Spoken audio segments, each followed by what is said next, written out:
بسم الله الرحمن الرحيم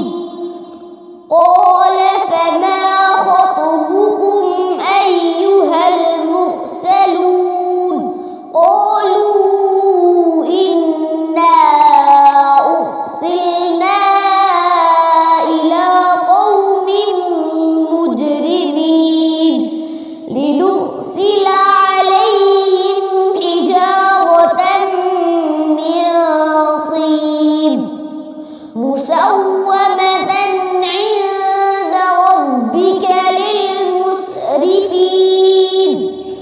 فأخرجنا من كان فيها من المؤمنين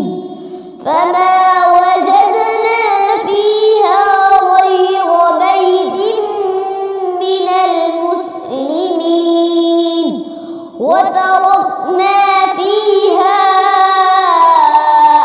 آية للذين يخافون العذاب الأليم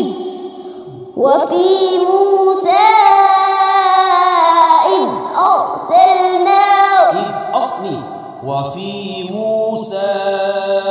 إذ أرسلناه وفي موسى